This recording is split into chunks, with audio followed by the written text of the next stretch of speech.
Get caught in a net with Annette. For your mind, body, and soul. Get caught in a net with Annette. It's your intellectual radio show. Here to inspire you and encourage you to be your very best. Get caught in a net with Annette.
You are now tuned in to Mind, Body, and Soul with Annette, where your hosts, Annette Harris, analyze intriguing life questions and concerns, such as, do Christians suffer from mental illness? Have you wondered why they act abnormal? Or you may ask, what is really going on in their minds? Do you need Annette? Well, keep listening for a biblical understanding of the psychology of the mind. This is Annette Harris, guys. Come on in. You know, all this producing on my own. I can't wait to get back to Earl. But anyway, hey, guys, we are on live. You are listening to Mind, Body, and Soul with Annette. And we are brought to you by GetCaughtinANet Incorporated. I am excited to be here on this afternoon. You know, before we get started, you know what I have to do. I must acknowledge the Lord in prayer. Lord, we thank you for this wonderful day that you've blessed us to see. We are still here. And for that, we believe that you have something for us to do. We pray that you will get the glory out of this session and everything we go to say and do. In Jesus' name we pray. And the opening scripture that I normally like to quote, what we are based off of is the first part of Hosea 4:6, and it states, my people are destroyed for lack of knowledge. Because thou hast rejected knowledge, I will also reject thee. And again, we're grateful to be here. I always say, if you see my face on a Wednesday afternoon at 12 noon Central Standard Time, then that means it is time for you to come on and get caught in the net. I'm excited that you guys are coming on in to this live feed, and we do appreciate each and every one of you. A shout out to Earl Winfrey over at Intellectual Radio. He has the audio portion up for us on my YouTube channel, Get Caught in the Net Incorporated. And then, of course, I'm here on my Facebook page live Annette, GetCaughtinANet, and on Instagram also, GetCaughtinANet. So guys, when you come into this live feed, I'm going to ask you to go ahead and click that share button, click the share button. It costs you nothing to do that. And what you would do, you will push this out, you will remind others that we are on. And I want you guys to come on into this conversation on today and join in with us. I have my wonderful friend. I actually can call him my little brother because he's a little younger than I am, just a little bit. But this young man of God, I tell you, I appreciate him and all that he does. He just doesn't even know. I see him, out and doing stuff, and I'm just like, go, brother, go, brother. I'm back here pushing you, holding your arms up while you're doing your thing. But how are you doing on today, Apostle David? We working. We're still here, still pushing, still striving. So good. Thank God for being alive. All right. Listen, guys, many of you have probably seen Apostle Rodgers on my show before. He is not a new guest, if you will. He's been on here a number of times before, and we've had so many great conversations talking about different things from current events to, what we need to be discussing. And I asked him back on, I reached out to him the other week. I said, I think it's about time for you to come back on. He was like, yeah, I got a lot to talk about. I was like, okay, that's fine. That, I kind of figured that. So let me introduce to many of you by way of his bio, if he doesn't mind, just kind of talking to you all about who this individual is. I didn't pull him out of the alley. He does have some accolades behind him. He wears many different hats, but I'm going to read this. David A. Rodgers is called to be an apostle and the senior leader of the House of Prayer for All Nation Ministries and the overseer of the Dominion Vision Fellowship International, an apostolic network of churches, parachurch organizations, businesses, and schools united to fulfill the Great Commission. Apostle Rodgers has trained leaders, planted churches, and mobilized ministries across the globe in accordance with the vision of global evangelism. Apostle Rodgers is a published author, a much sought after speaker, teacher, and developer of community activism forums and strategies in cities across the United States of America. Now, he has a whole list of stuff here, so I'm just going to kind of jump around in here a little bit, but I do want you to know who he is and what he is doing, because he's not one of those individuals that just talks and doesn't have any action behind it, okay? David Rodgers is also the Chief Executive Officer of Dominion Vision Enterprises Incorporated, which is comprised of 5 companies: Dominion Vision Construction, Financial Services, Credit Repair, Management, and Maintenance. He's definitely someone you need to get in contact with. Mr. Rodgers has been in the field of real estate since 1997 and has chosen to use his expertise to focus on the redevelopment of urban America. He's also a licensed realtor with Our Legacy Realty LLC in Hyde Park. He works with municipalities to master plan and build economic engines and new construction homes at all levels. The community transformation strategy is built on the premise of educating people in slighted communities on the power of home ownership and small business development. DVE then empowers these people to become homeowners. I wanted to make sure I read that through the professional partnerships that DVE has forged. He's a U.S. Army vet, former Chicago police officer, and the list goes on and on and on. All right. So I wanted to, of course, those of you again who have not, become familiar with Apostle Rodgers, just to know who he is. And we wanted to kind of talk to you guys today. We're still holding to the theme of the year. 2022 is the year of healing. So we're going to talk today in terms of our society, basically, and some of the things that are going on. These are some of the things that Apostle wanted to discuss, which I thought were key. Many of you have seen the promos. We want to talk about voter suppression legislation on today.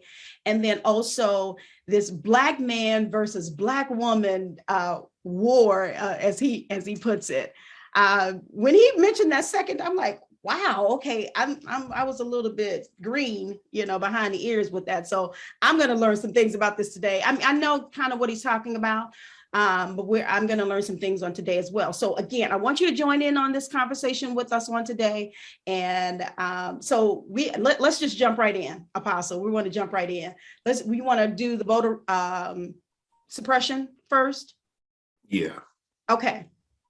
So we have a few talking points. We can talk about whichever one you want to start with first. I have about, you asked the question about what are the voter suppression laws being implemented around the country, and many people don't know what they are. So maybe we can kind of jump into that one first. Yes. So the reason I wanted to talk about this is because I don't hear or see the urgency in our community for protecting our voters' rights. There is statewide legislation being passed to prevent people of color, minorities, and poor people from having their vote counted or even being registered. A lot of us don't really understand. We just think it's about ID. It's not about ID. They have a law in Georgia that they're passing. I don't know if it's this week or next week, or if they passed it last week, where they're making it illegal for you to give people who are standing in line to vote a bottle of water. They're closing voters' registration booths. There's a gerrymandering, which is a part of redistricting. So if you're in a Republican state, if your state legislature is predominantly Republican, they are redistricting the maps, especially in places like Mississippi, Alabama. You can look on the map. You can go online and look at the maps and see how they're restructuring the voters registration map based on district. And so what they're trying to do is they're trying to eliminate as many Black and Hispanic districts as they can so that they can garner more power. And this is what we're dealing with. And the thrust of this came because the 2020 presidential election saw more Black people in the United States of America vote than at any time in our history. Excuse me, in our history. And so in order to prevent that from hitting the state-run elections and campaigns, which are starting this year and next year, leading up to the next presidential campaign in 2024, this is what we're being confronted with. And It's a serious matter. Right. It is very serious. And we all saw that. We saw the beginning stages of this, if you will. And, with the voting and how they were even, oh God, it was just so much going on. I heard about the water. I don't know when that was going to effect in Georgia. But it's crazy. And it almost just takes you back what they said to the, help me out with the Voters' Rights Act. Yeah, it's on the tip of my tongue. You know what I'm trying to say? The here, let me go on my notes while I'm doing this. The Jim Crow laws. It's on the tip of my tongue. It takes you back there, and then we're talking about all the amendments and different things, that they are basically not looking at or not addressing. Why are we still here? Well, here's the thing. There's an old adage that says, he who doesn't know his history is doomed to repeat it. African Americans didn't get the right to vote until 1870. In 1890, and what you got to understand is when we got the right to vote, we voted. Like, it was nationwide. African Americans voted because we fought so hard to get the right to vote. So the 15th Amendment is passed in 1870. In 1890, the Southern states, which was predominantly Democratic, so we got to understand the political genesis of this. The Southern states, which were the Dixiecrats, became the Democrats. They began to impose what they call poll taxes.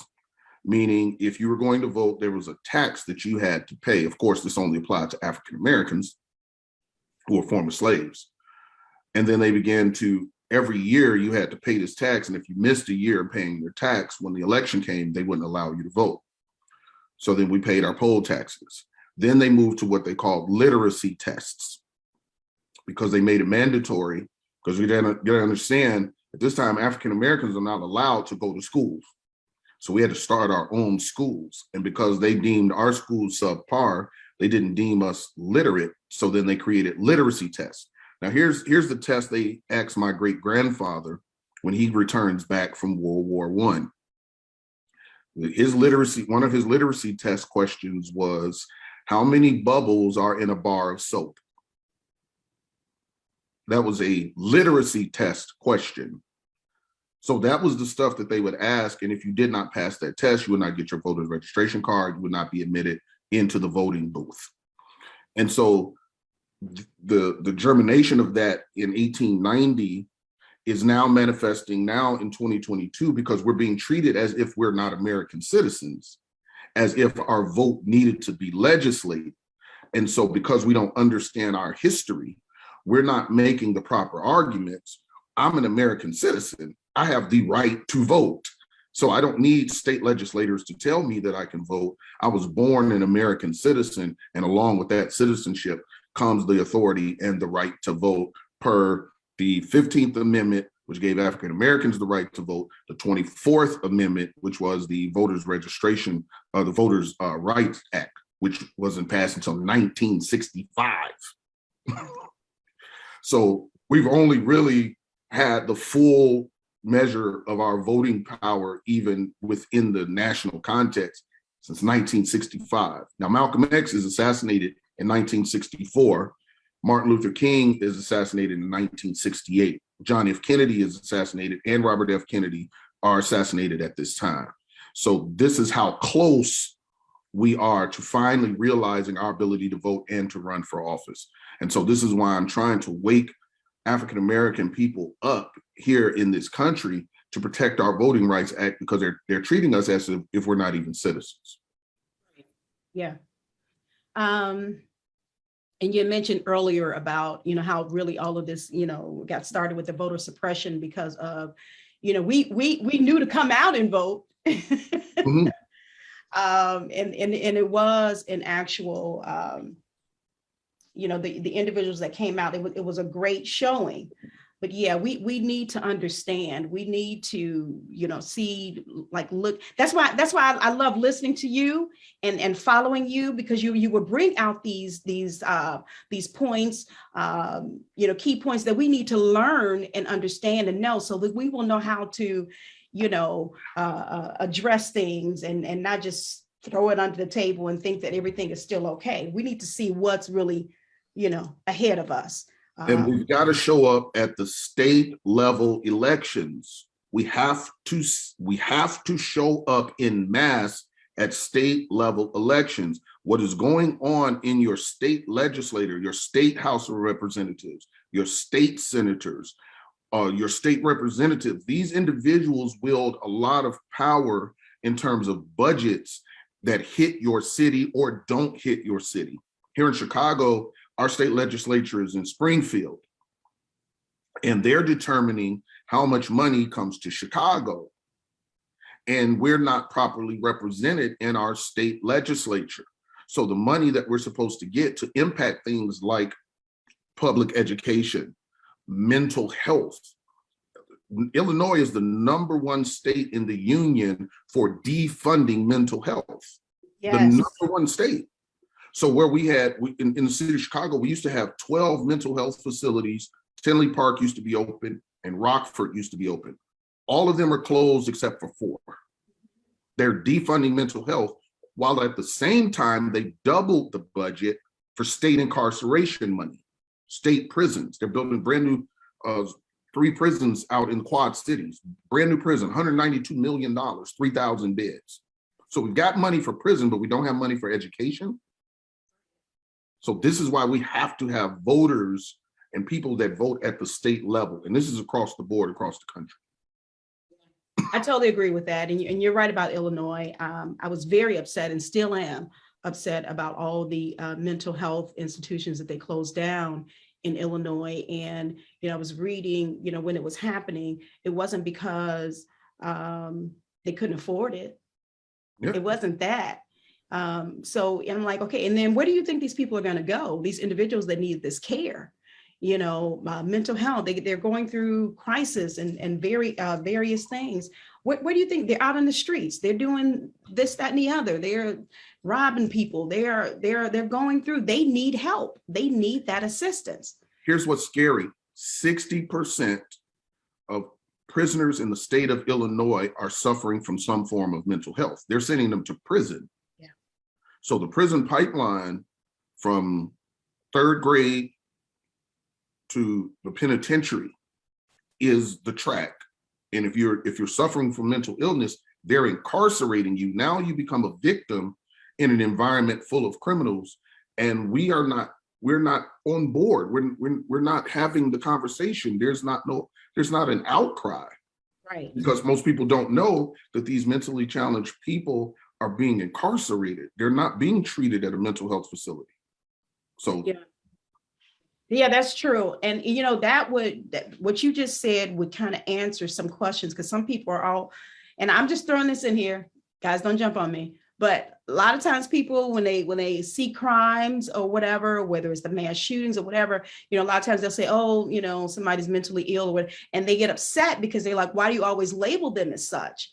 But what you just said and what I've known, sometimes there is truth to it. There is some mental illness there. Why else would a sensible individual go and just grab a gun and just go and just start shooting up people? There's something wrong. There's something loose there. And yeah, I know it's a lot of other things as well, but I'm glad you mentioned that about those that are mentally ill are in prison. I want to recognize some individuals today. And again, as I stated earlier, I want you guys to join in with us with this discussion. So if you have comments or questions as we're talking on today, please, I encourage you to join in. I do see you, Brandy, Janice, Beatrice, thanks for coming in. Antonia Reed, I think I need my eye aids on. Michelle Thomas is here. Adria, hey, thanks for coming in. Appreciate you. They're all speaking, and I appreciate that. Ava Perkins is here. Karen, how are you, sweetie? Thanks for coming in.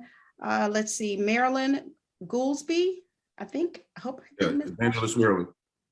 Okay, all right, wonderful. And I see you guys are tagging individuals too. I appreciate that. Let's see, Brandy says here, we showed up too deep last year and it terrified them.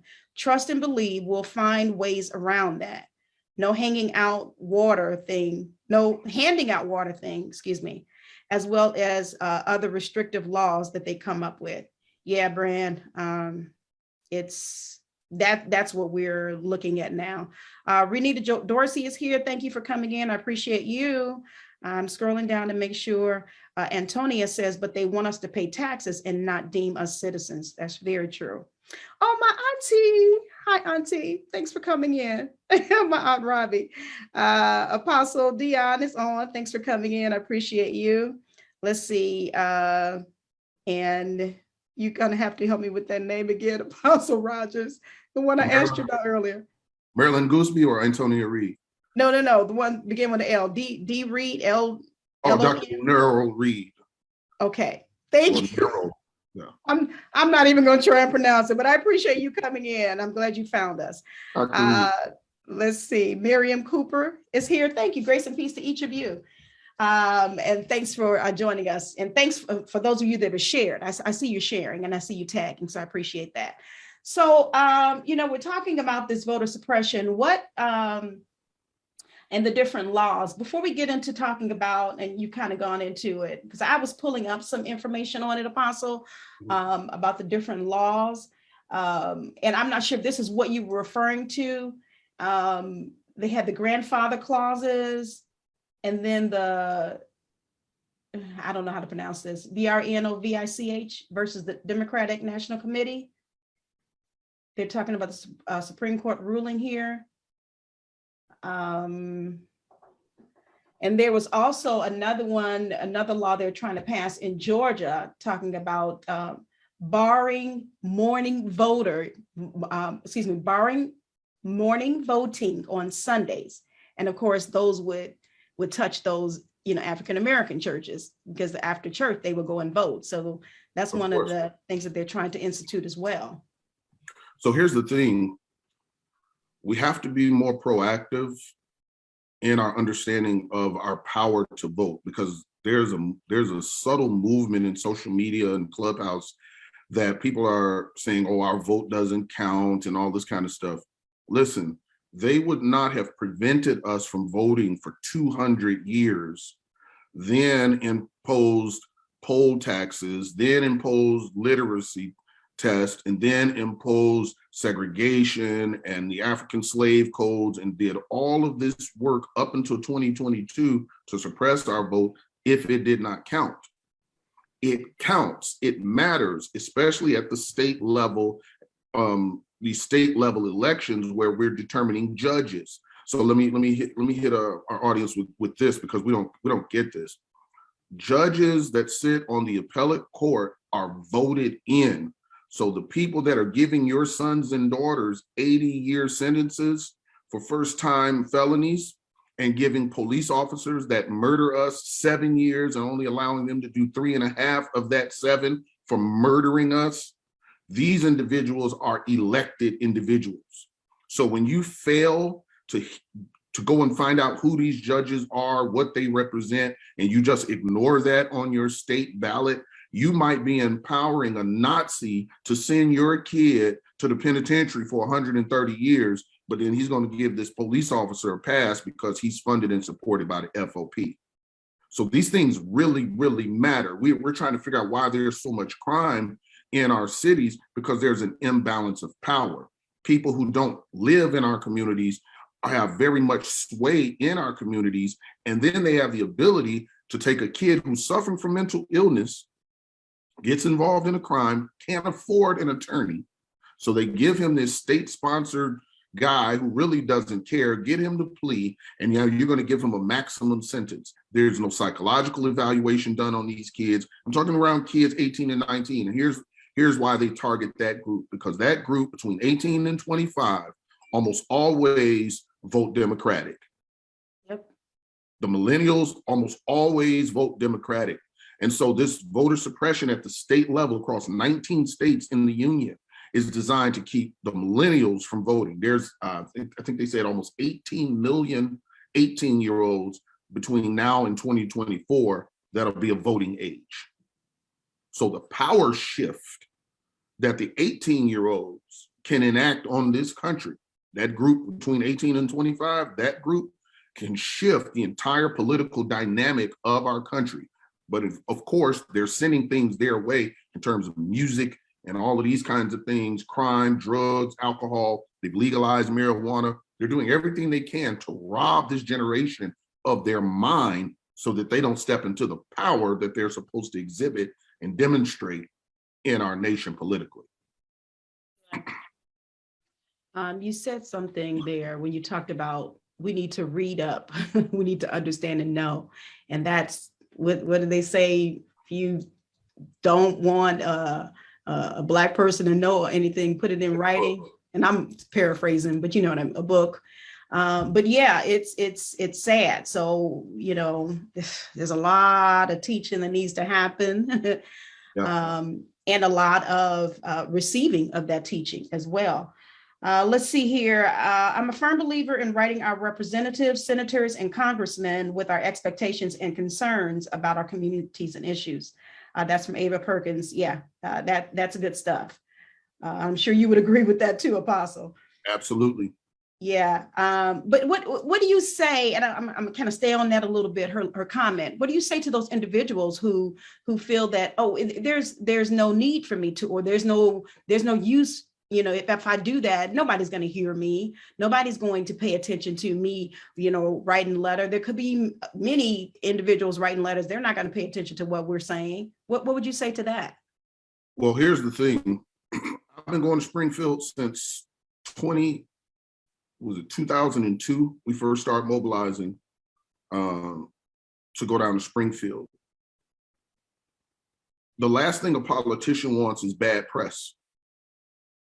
We are in a social media era.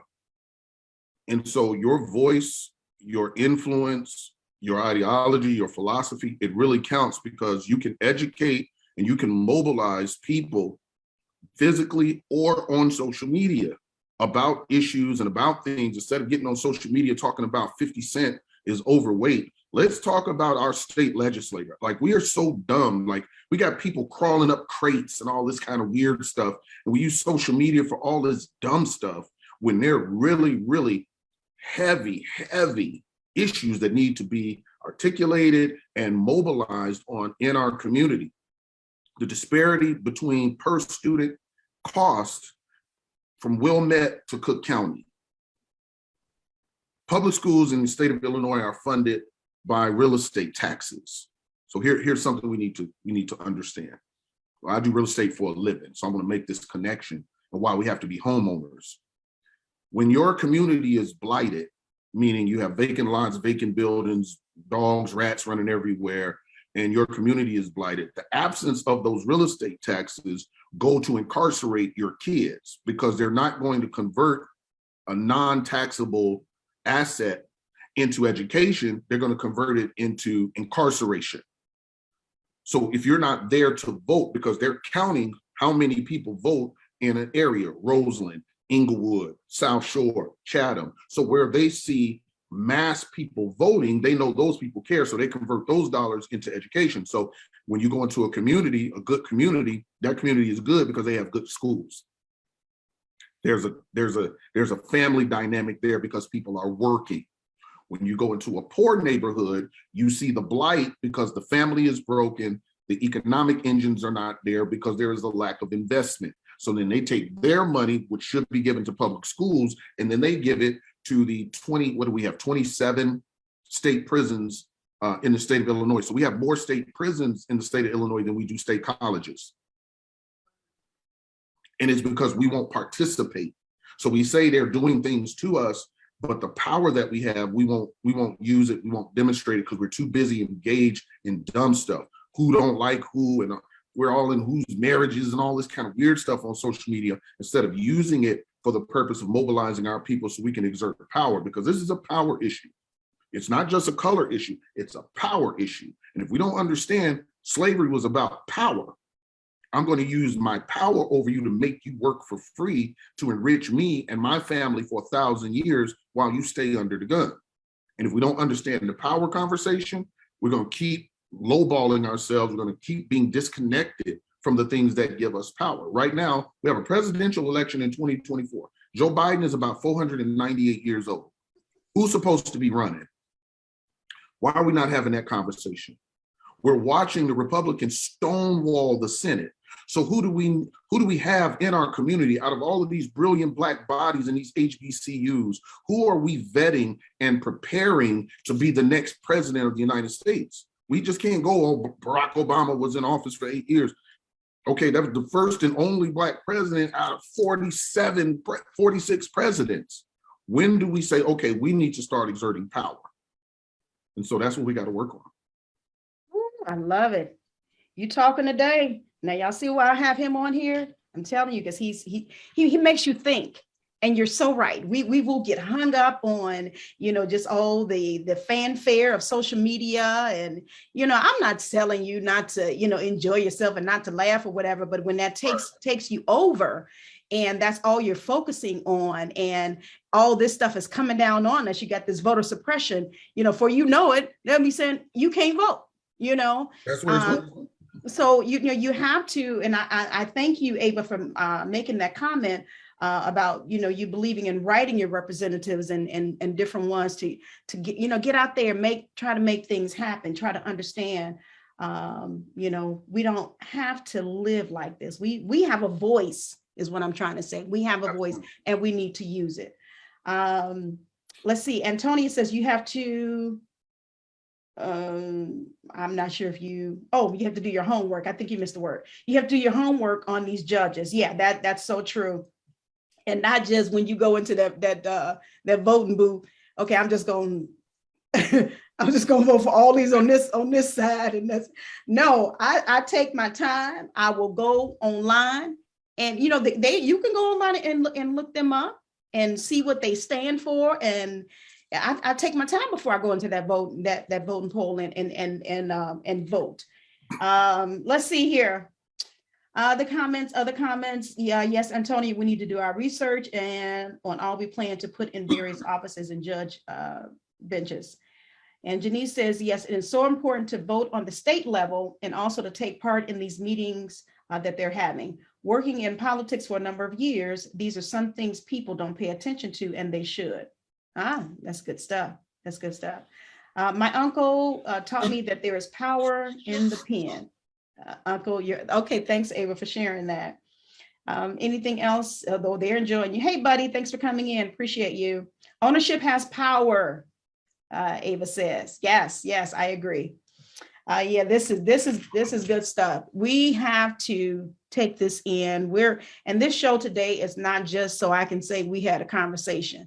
We want to see, you know, what we can get out of this, what we can do ourselves. We're bringing, or Apostle's bringing some things, you know, to your attention that you may or may not have known about. Maybe you knew about it and just didn't know, okay, well, what can I do about it?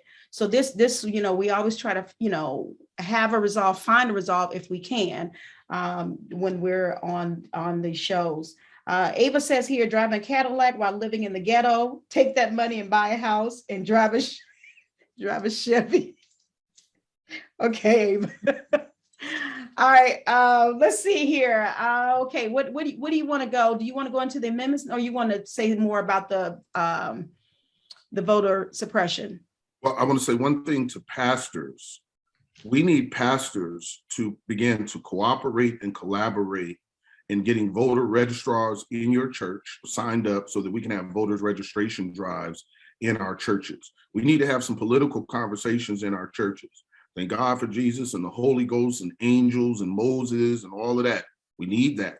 But at the end of the day, we need to cut time out of our schedule to talk about the church's influence politically. There would have been no civil rights movement without the church.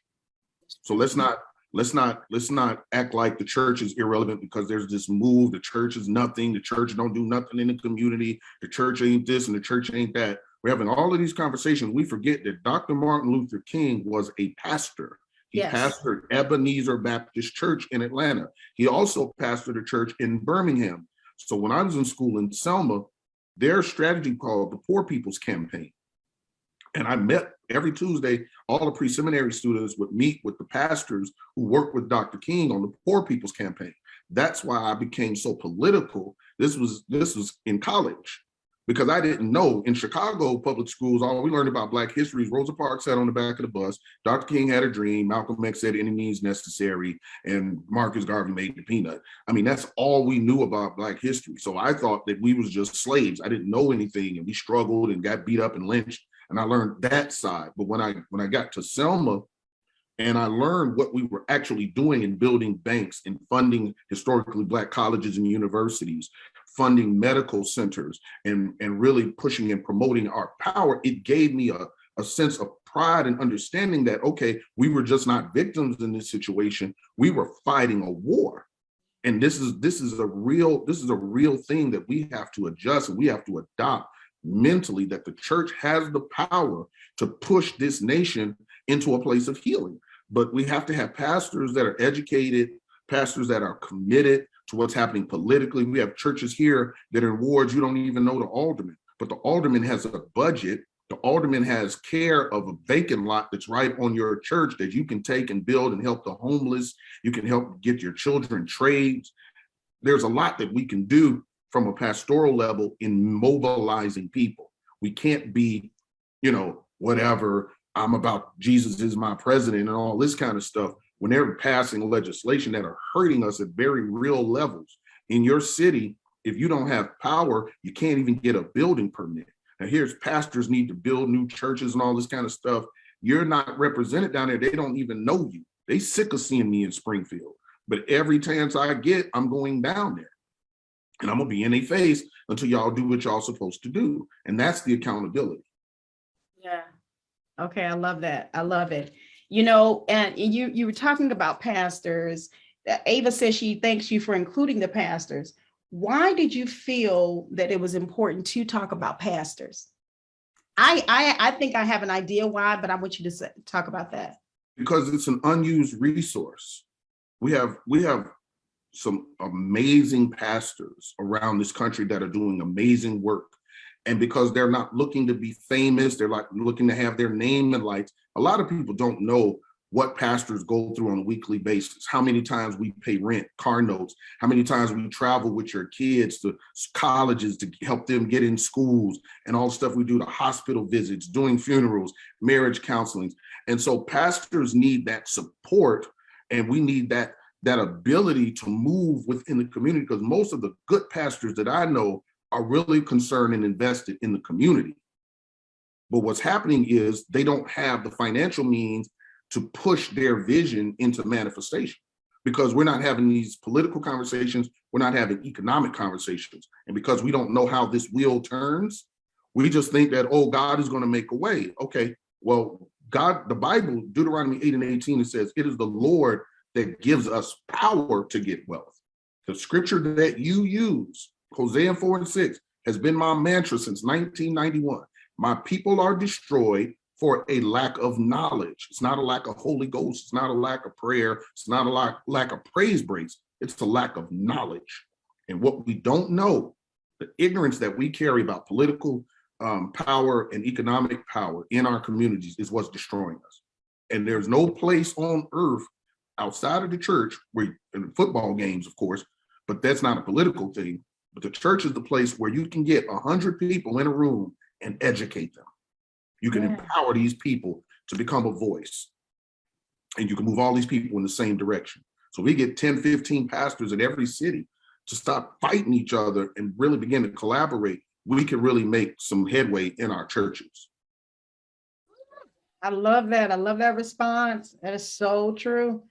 Pastors have a lot of power, and I appreciate you bringing it up and talking about it in more detail, because too often they try to separate that. Mm-hmm. The church is over here. We don't have nothing to do with that political stuff. We don't have nothing to do with the stuff that's affecting our neighborhoods. Huh? Where'd that come from? Really? Aren't you in that neighborhood? Yeah, but let me throw this in there.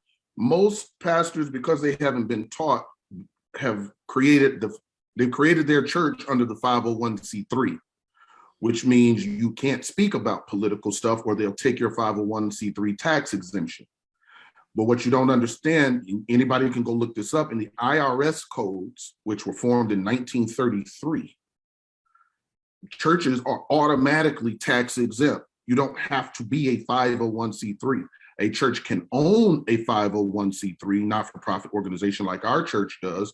Our not-for-profit is called the Ezra Project. And so we use our 501c3 Community Development Corporation to get property, to fix it up, and to help families start building and establishing a legacy of wealth through real estate. But a church does not have to be a 501c3. So don't allow the IRS to mute your voice, because Dr. King was a pastor. Robert Abernathy was a pastor. Yeah. All of these great civil rights leaders were pastors connected to the church. And their voice was heard all over the world, because the whole world saw the civil rights movement because of the inception of the television and the camera. So we got to be knowledgeable as pastors about our history in this country and what pastors did to help found HBCUs, to build the Underground Railroad, the free blacks that were here in America. We don't ever talk about that. Most of which were professors and pastors in the North, created the abolitionist movement. And that's how we got in the ear of Abraham Lincoln to write the Emancipation Proclamation. He did not generate that on his own. There was a movement up north from Christians. That's how we got free. So while we're having all these discussions about what the church ain't and what leaders ain't, please go and study your history. There would have been no liberation of African slaves without Black Christians and white Christians in the abolitionist movement up north coming down south and forcing the issue of freedom. That's how it happened. It wasn't nobody else doing it. We did that, the church. So let's honor the entity that God created, and let's bring it back to its source and its roots. And let's stop calling everything a church just because they have a praise team and a microphone. But that's another discussion. Let me get out of that. But they're gonna cuss me out if I go in that direction. But I love it. That is true. That's true, though. I mean, it is another discussion, but it is so true. Listen, guys, if you're just not joining us, you listen to Mind, Body, and Soul with Annette here with Apostle David A. Rodgers. We're still sticking with our theme. 2022 is the year of healing. Today, we're talking about, I've labeled it societal healing. And so we're talking about some things that we really should already be discussing, things that are affecting us in our society, affecting us because it's coming into our homes, it's affecting us individually, it's affecting us the community. So, we've already started the discussion talking about the voter suppression. And, we're going to be going further, talking about amendments and talking about some more things that are, they're significant. We may not think that they are, to us, living our lives. Let me see here. I wanted to, let me acknowledge some more of you that are on this live that have come in. Buddy says, sorry, I've tuned in late. I'll say it's sad that our people have been so distracted, mesmerized, and bamboozled by the simple things in life that leaves us powerless. We become a gullible people who are too lazy to seek knowledge. And we sit back and say, the more things change, the more they stay the same. Yeah, you just said a word there. Okay. Yes, pastors and ministers must get involved because these things are affecting you as well as your members. We must be active, so much available to pastors if they take the time to inquire. Faith without works is dead, being alone. That's Antonia. And I'm scrolling down. They're saying, come on, you helping us today. There's no excuse for our silence. I agree, Ava. All right. Thanks for coming in, Dr. Wiley. Make sure, again, when you come into this live feed on Facebook, you click that share button. I welcome you on Instagram and I welcome you on YouTube as well. So again, throw in the comments questions of what we're discussing on today that you may have for my guest, Apostle Rodgers. You want to move down to the amendments, talking about the 15th Amendment? We'll come back because I want to talk about relationships before we get off of here. Okay. All right. Come on now. How long do we have? Because I don't want to. I have as long as you have. Well, we have up to 2. Okay. Yeah. So you want to hop to the relationship? Yeah, we need to talk about that. Okay. All right. And that was what you were referring to with the Black women versus Black men. It's almost like a war that's going on now. Yes. All right. You want to start off with that individual you talked about? Yeah. So I've pinned this topic, the Kevin Samuels generation. He has become a viral voice for Black relationships. And the sad part is his offspring, because now there are about 20 other people, both male and female, that have jumped into this space and have created a context for conflict between Black and males. And so the conversation centers around what are you bringing to the table? Black women won't submit. Black men don't make enough money. And it's all of this conflicting conversation. And because, again, we don't know our history, we're doomed to repeat it. In 1963, J. Edgar Hoover passed the Welfare Reform Act. In the Welfare Reform Act, included in the language was women would be able to get benefits, i.e. welfare, but there could be no man in the house. And this was specifically targeted to the Black family because the Civil Rights Movement in 1949 up until 1963 was being funded and fueled by the Black church, which was being funded and fueled by the Black family. And so the exodus from an agricultural South to an industrial North created a strong Black middle class, because Black people that were leaving the South were coming up here, working for the railroad, working for the post office, working in trucking companies, becoming mechanics, working in restaurants, working in hotels.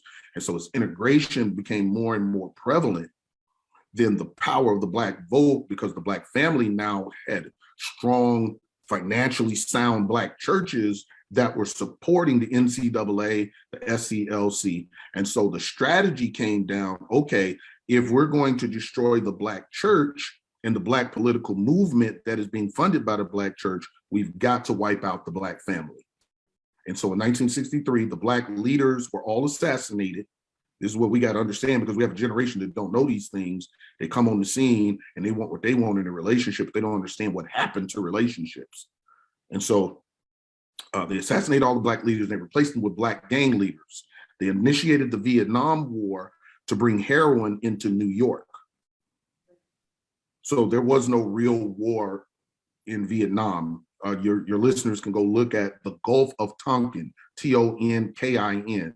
That was the lie that they used to say that Vietnamese U-boats were attacking the US Navy. That was the lie that they used to get us into the Vietnam War, because they had the poppy fields where they can bring the heroin in the bodies of dead GIs.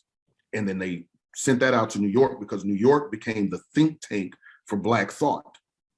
So you had all of these brilliant Black people. Malcolm X had Mos Miriam 7 there, and it became a place of Black thought. You had all of the Black jazz musicians there. You had all of the Black thought, the Black business people were coming out of New York. And so the Black Renaissance that was coming out of New York, they killed with the heroin movement. And so because we don't understand their attack on the Black family, no other race of people have gone through what we've gone through in terms of a political, physical, violent, financial, economic attack like Black people. And so this is why when you start talking about wealth comes from families. So if we're going to economically enslave you, we've got to destroy your family. Every Fortune 100 and Fortune 500 company you see on the planet today is a family involved. Walmart, that's the Waltons. McDonald's, the Koch brothers. Ford Motor Company, that was Henry Ford. So if we don't understand that, then we're going to be fighting each other as if we're against each other, when the reality is I've been called to find one person that I can honor. Relationship is sacred. It's not something I use to get something from you. It's my opportunity to serve you because I love you. And all of these conversations of what are you bringing to the table? What can you give a Black man? You overweight, you got 2 kids, don't nobody want you. Well, what do you know about what somebody else wants? Why is that the conversation? Why are we not having a conversation? Well, what things do we need? How can I serve you? How can I be a better man to you? How can you be a better woman to me? Why is that not the conversation? Why is it always something conflicting and hatred and violent and vile and perverse being the catalyst for these conversations?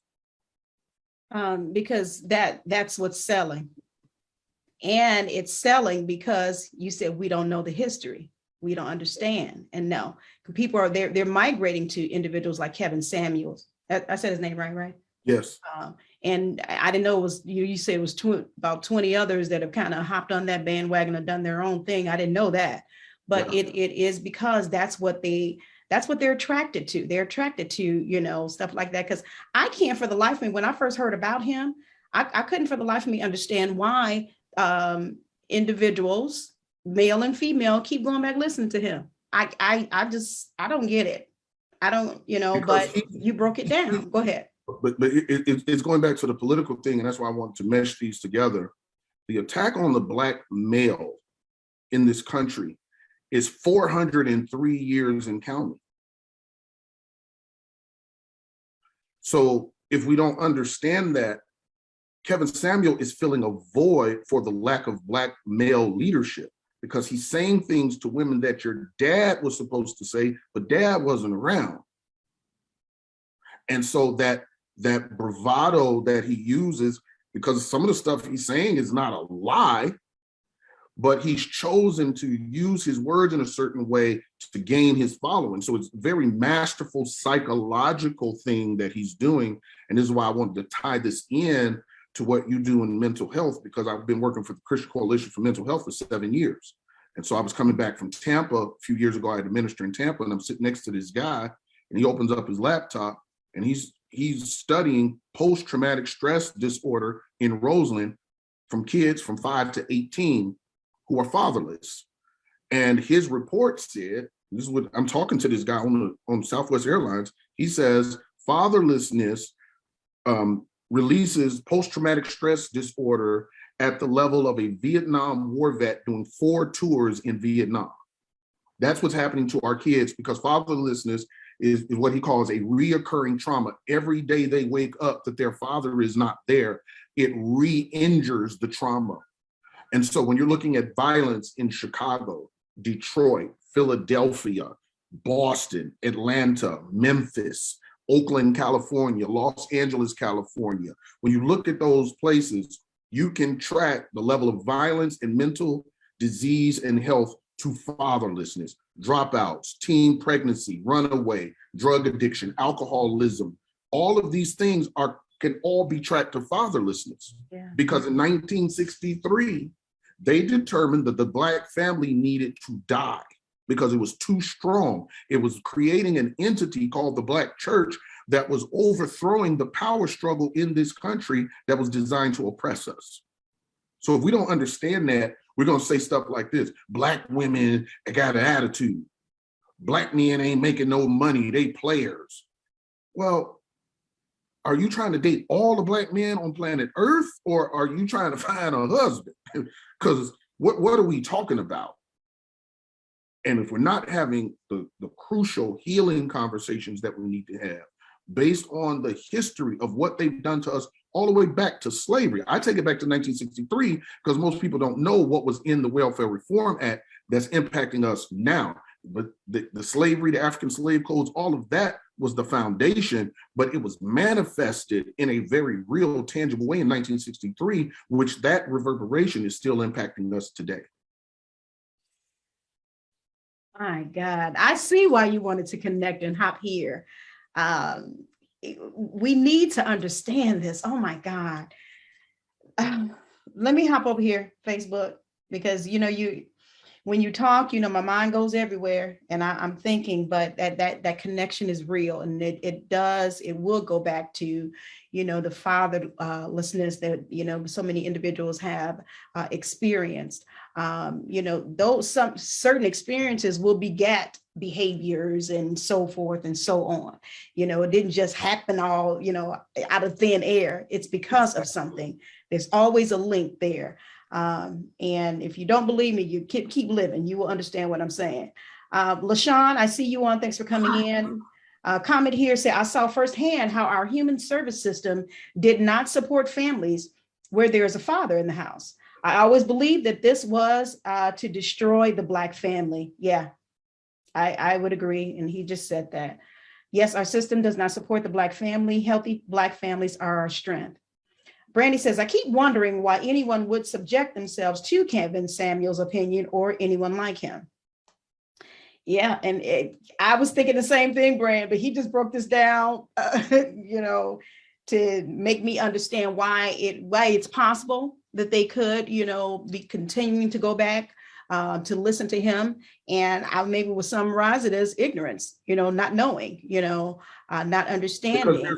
Because there's such a desperation for information that even if the information is tainted, if it has any semblance of truth to it, there's going to be a gravitational pull.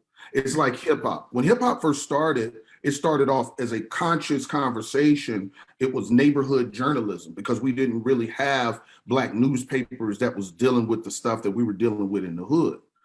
Over time, as other elements began to come into the hip hop, when they saw the value of the money that could be generated, then they began to change the content. So now our Black people are listening to music that are anti-Black and fueled by white supremacy to destroy our ideology of ourselves. So now our women are being denigrated in these music, and they're the ones that's doing the music. Right. When I was in 8th grade, if you called a woman a B, by the time 3 o'clock hit and you got outside, Every girl in that school was waiting to beat you down by the time you got out of school. Now we got women making, I'm the baddest B. I'm the baddest B. Look, I can shake my tail. We've lost our sense of identity and royalty, and we've embraced and conformed to what they've been saying about us historically, that our Black women are hoes, our men are not faithful, we're bums, we're this, we're that, we don't care, we're doing this and we're doing that, and we just sleep with everybody. And that wide brush that they've painted us with, we've taken, and now we're painting our own self with blackface. Yep. We've taken the N word, and now we've made that a term of endearment. Or the B word, throw that in. You have females that are literally, you may call somebody your friend, they call them my B. That's my B, you know, and that's all they, I'm like, no. I did a show on that, as a matter of fact. Go ahead. It's psychological. It's psychological. They have traumas and syndromes named for people who love their oppressors. And so we've taken the language of the oppressor, we've taken the mentality of the oppressor, we've taken the structure of the oppressor, and now we've embraced that as our own, when it should be completely rejected, because we don't come from that. But again, when we don't know our history and we don't know the germination of our own culture, now we create all of these subcultures. And now we think we're on because we're making money by denigrating our people. And then you get to a certain level in the rap game and then they kill you. They take all your masters. And now some guy named Epstein in a business office in New York is making millions of dollars, and your mama's still in the projects. Because we won't challenge the psychological bent of our people. We need psychological help at a very real level, especially relationally. Because when the conversation is how much money do you make versus who are you as a person, when that becomes the criteria for a relationship, we're in trouble. Yeah, we're in trouble. And from what I understand, because I don't follow him. From what I understand, that's basically what his conversation is about. And he capitalizes off of that, like you said. People want information, and they're thinking what he's saying is what they need. It's all that. He uses this term high value men as if he's talked to every high value man on the planet and he knows what it is that we want. You ain't never called my phone. What do you know what I want? You know nothing about me. We've never had a conversation. The guys that's in my circle, these guys make $100 million a year. You don't speak for them. You don't speak for none of these guys. But because there is an absence of fathering, men who have been violated, they like it until he turns on them, because he does say stuff really foul to men too. And there's some truth to it, bro. You got to get yourself together. You don't do no push-ups. You're out of shape. You don't make money. You're selling hot dogs. No woman wants you. Wow. And there's a sobriety because he goes in and out. And so you gotta eat the meat and spit out the bones, because he's trying to help in the way that he knows. But again, being ignorant, people don't know what's real and what's internet, because now relationships are about social media. Who look cute on an Instagram photo? Yep. Who me and Bae going on vacation. Listen, relationship is sacred. When you give your heart to a person, that's between you and them. It is not for social media. It is not for websites and Instagrams and Twitters and all that kind of stuff. You are building something intimately with another individual. And because we haven't been taught the value of relationship, we think that everybody else now has to have say-so in what we're trying to build. And that's horrible. It's a horrible recipe for us, for our future, if we don't reel that in. Yeah. The internet, the social media, it can definitely do a lot of damage, because of the way individuals look at it and what they rely on it for. It should not be, where I need to get your approval, Apostle, if I put up, about me and my significant other or whatever, I'm just gonna be honest. I shy away from that stuff. I really do. I could put up pictures. I could put up more pictures. I can put up more posts and stories. But I'm like, I'm not going to fall into that. I'm not. And I'm not knocking. Hey, that's what I can't. I'm not talking about you or down to you, but that's just Annette. I'm not going to fall into that hoopla, that huge fanfare, and making it, like even for, and I'm just going to throw this out, for Valentine's Day, you got people putting up there, and then you got some people that feel bad because they don't have, or whatever.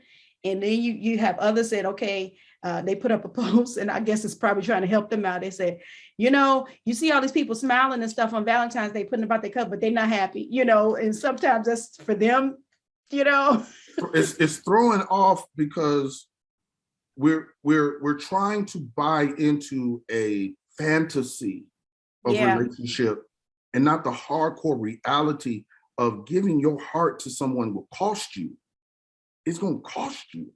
So we want the marriage ceremony. We don't really want marriage because nobody really modeled it for us. Most of us came up with single moms or was raised by our grandmamas. So we didn't really have a model of healthy relationships. So we watch television. We watch rap videos. Oh, he gonna come to pick me up in a Bentley. No, he not. He work at the post office, shorty. He work at UPS. He's not coming to get you in no Bentley. He's not about to put no $1,000 earrings on your ear and whisk you away over to a mansion in Miami so you and Rick Ross can have dinner. This is not how this works.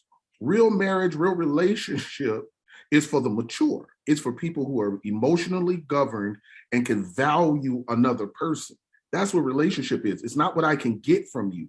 It's what God called me to give to you. And if I get something in that process, I'm going to be able to appreciate it. But I'm not coming to the table to get something out of you. That's manipulation. How is that relationship? But because people are so used to being in relationships where they didn't get nothing, a person like Kevin Samuels or some of his offspring, when they say, what do you bring to the table? Well, that's triggering. Oh, man, right, yeah, because what am I supposed to get out of the relationship? And you're not even qualified to really love somebody appropriately because you don't even know who you are. Right. As I was doing my research, and I see your comments, I'm going to get to those. As I was doing my research or trying to look up Kevin Samuels, I couldn't help you know how my mind works. I immediately started thinking about, okay, what's really going on with you, Kevin Samuels? And I was trying to get background and it's a little bit out there on him. And, he wasn't always this, what he is and whatever he calls himself now. I think he came out of corporate America or something, didn't he? Yeah. Okay. And they're like, he never really had this kind of experience. Where does he get off on, whatever, da, da, da, da, da.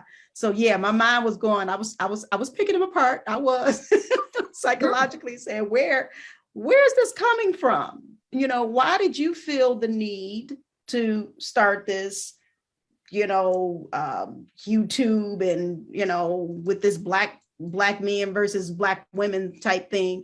Where did that come from? There's always a beginning for things. It came from somewhere. Let's see here. Ava says, okay, you have a comment here. I think this is a question.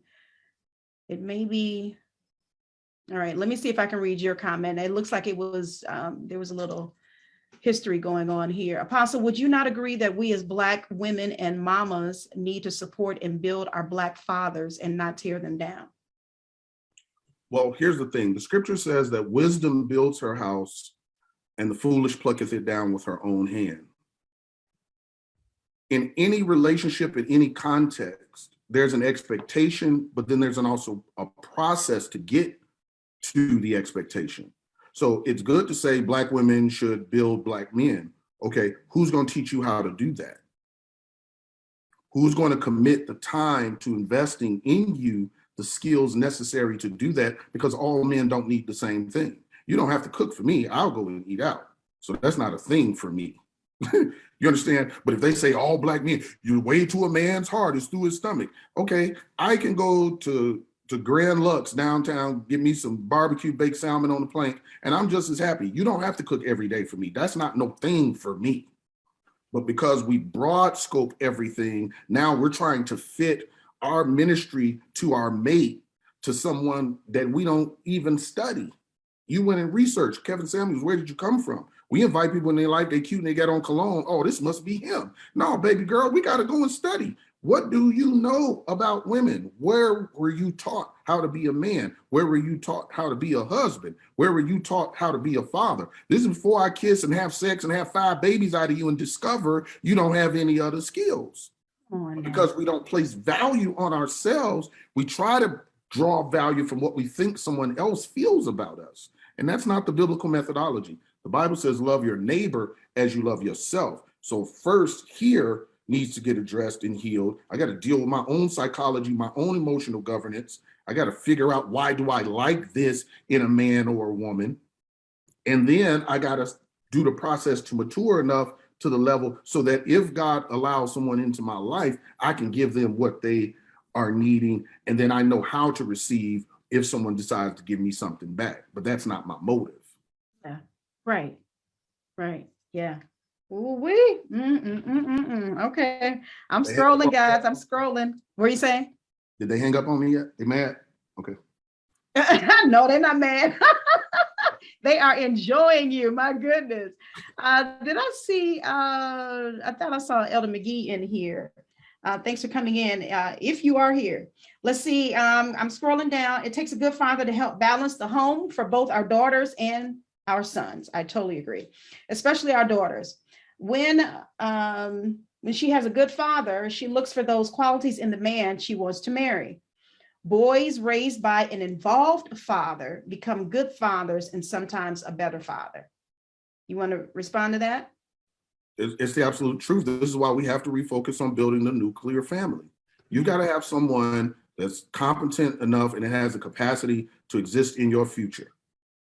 Yeah. I was watching this thing on Instagram. One of the brothers was coming from it. He was coming from Miami, and there's this guy down there. He does all of the BBL surgeries for the girls, which is the booty surgery.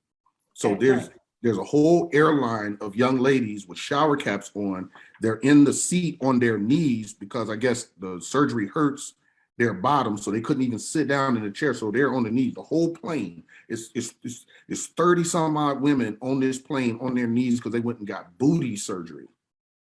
So now BBLs, they don't spend thousands of dollars on BBLs.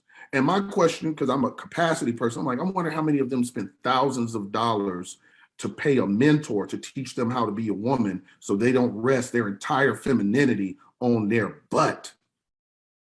Like, is that where we are now? Like, you got to have a butt to feel desirable? That's all you bring in to the table? That's all you have to offer a guy is some butt? Like, my God, we are wounded at a level I don't even know how to decompress it or unpack it, because that's what's being pushed and promoted. And our sons and daughters are watching this because they have access to social media. Yeah. So we got to really get this thing together, man. Be in shape, comb your hair, all of that should be good. But if you're dependent on just that and you lack the intellectual, emotional, spiritual, social components to really be in a relationship, leave relationships alone. Woo. Buddy Gill says we keep drinking the Kool-Aid. Yeah. We need to change that drink, change that flavor. Thanks for teaching, what'd she say? Black family history. Oh, Dr. Wiley says, thanks for teaching Black family history. LaShawn says, God asked me, was I doing it unto him or unto my spouse? That made me respond differently. Okay. Yeah. And wow, that's deep. Ava says, I've been accused of being too transparent about showing the truth of marriage and relationships in sickness and in health, richer or poor. We, the mature, need to tell these young people the truth about marriage. Okay. We do need more of that. I would agree with that statement. Ava, you say you've been accused of being too transparent. I think transparency can help people. And I know some people kind of get caught up and they don't necessarily want to share their own personal experiences or what have you. But, a lot of times, I mean, of course, go as the Lord leads you and how he's, telling you to do it. But I believe that transparency can help somebody and it can teach. Do you agree with that, Apostle? Yeah, you have to know your audience, because people are different levels of maturity and different levels of understanding. And some people just can't absorb that level of conversation. So a lot of things have to be tailored for your audience. It's one of the first rules of speaking is, who are you speaking to? And again, this is a relationship thing. And this is why you have to spend time with people to understand the level of communication, because you telling someone I love you can trigger something if their molester who molested them when they was a child said that to them while they were being molested. So their understanding of I love you is connected to molestation, where yours is coming from a pure place and all of this kind of stuff. And you're really trying to convey what you're feeling about a person. But for them, it may be something completely different. And so this is why relationship has to remain sacred. We just can't make relationship just something you do because I'm feeling like I'm by myself. And so I'm just going to get out here and see what's going on and put up my app on Tinder and swipe left and do all this kind of stuff. And I really don't even know who I am. I don't know what I need for my future because I've not even invested the time to figure out where I'm going. I'm just trying to bring somebody in because I want to hang out and watch TV. Like, it's so much deeper than that. And we have to reinvest in the Black family. It has to happen. And I don't make any bones about it. We have to do that. I applaud you for what you're doing and your effort to try and push this out. Do you ever feel, and I'm just throwing this out, do you ever feel, I don't want to say defeated or like you're not getting through to the people, or and if so, how do you get around that? All the time. I don't know anybody of any value that's trying to do something to better people that feels like it's not working. I don't have enough time. I don't have enough resources. I don't have enough people. I mean, that's a part of the process. The worst time for a preacher is on the way home after Sunday service, because you're in the car now going over everything that you said. And it's like, okay, God, did I hear you right there? Did I miss a part? Did you want me to do this? Do you want me to do that? Preachers are our own worst critics. And I was just talking on a leadership call the other day. And one of the most dangerous jobs on the planet is being a pastor in the United States of America. We have 3,600 pastors a year to commit suicide and quit every year. And it's that lack of mental governance and emotional governance, where you're swinging from the pendulums. You're in the heights of the Holy Ghost. Then you get a call, your musician's mom died of COVID.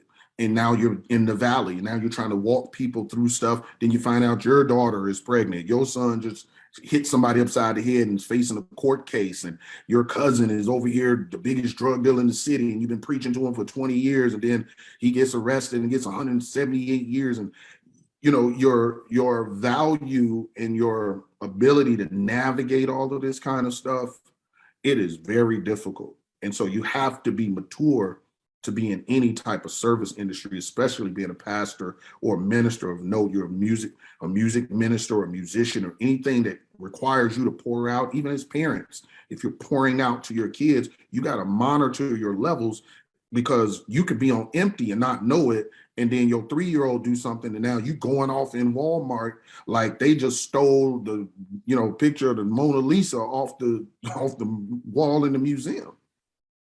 So it happens. Mm-hmm. It happens. Yeah, well, we pray for you and others as well, and hold you up, because it's I'm sure it is not easy. And I didn't ask that question because I didn't think that you come across those times, but I knew that you did. I just want to know how you necessarily look at it.